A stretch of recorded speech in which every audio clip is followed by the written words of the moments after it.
Guy, I tell you, I know you were watching my Metsies last night, and I know you felt that the relief that came over the Met fan base as we got out of there with a win, but it No, it wasn't pretty. was Wasn't no, pretty. but the Panda had a home run, and And Derek Smith went yard early, and come on, they look Derek like a Smith. squad. I mean, they look good. The polar bear, the The squirrel.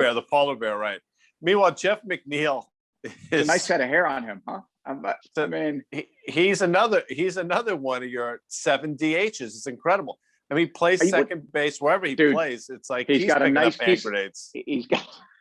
I love the expression. He's got a nice piece of leather at second. Just stop it, all right? And look, I'm telling you, this team feels to me a little bit like I think it was 1983 when one Doc Gooden made his major league debut on this day. Now we don't have a Doc Gooden, although we've got the best pitcher in baseball. I'm just saying, but the team was on an upswing. Maybe this team is more developed. I think we have a more veteran presence, but there's a sense of excitement. Guy in Flushing. So I actually watched. By the way, I watched the opening. I know you watched. No, I did. DeGrom. Listen, no, DeGrom is ridiculous. And what I found fascinating, and the Met booth is incredible. But Ron Darling was talking about basically saying, listen, he doesn't throw it, but his curveball might be the best curveball in Major League Baseball. He doesn't even throw the pitch. Right. I mean, it's crazy. I mean, you can make an argument that he's, this body work he's done over the last 5 years is as good as any pitcher in the history of baseball. And I'm not saying that to wind you. It's true. No, well, it's funny. It's funny you say that because the comparisons to these are Koufaxian years that he's putting together, because he won't have otherwise the type of traditional Hall of Fame resume for a guy that I think is going to, definitely get it together. So, and if you think of the body of work, because this day in history also was, I believe, the release of Roxanne as a single for the Police on that solo album. I mean, think of the body of work that the Police threw at you with Outlandos d'Amour, Regatta de Blanc, and Zenyatta Mandata. Yeah, I did that.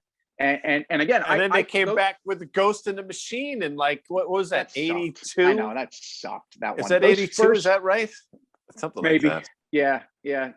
Spirits in the Material World, that sucked. I mean, those first three albums were unique. They were iconic. Sting established himself as a unique talent. So I don't know. It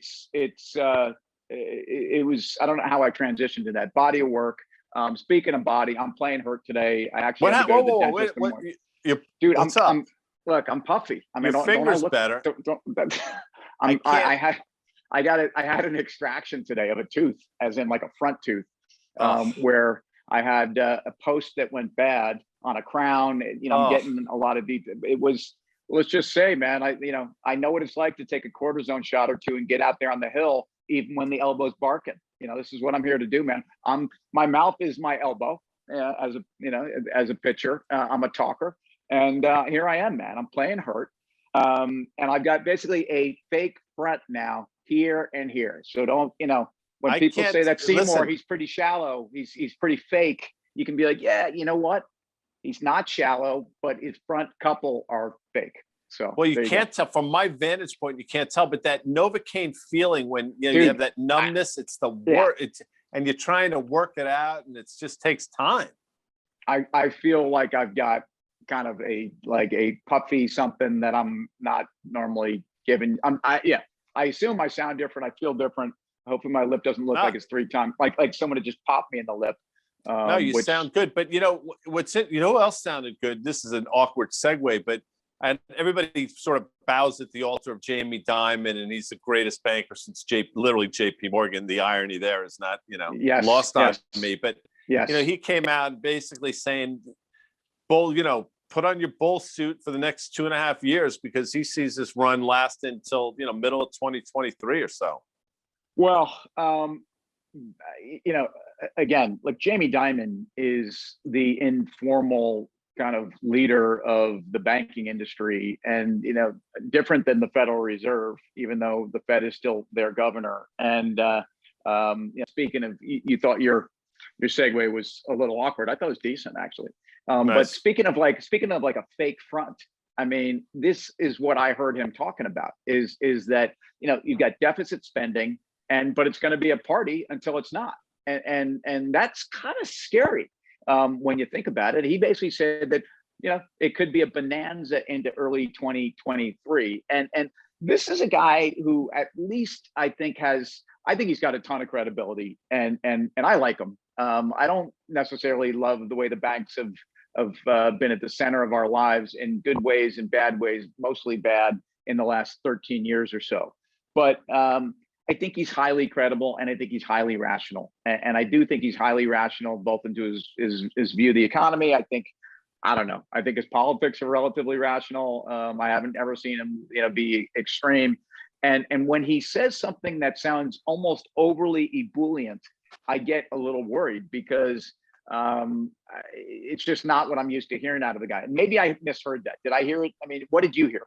No, I think they used the exact word. I mean, I can't spell it, but ebullient is the correct word because, he sounds as optimistic as I've ever heard him sound. And it's interesting.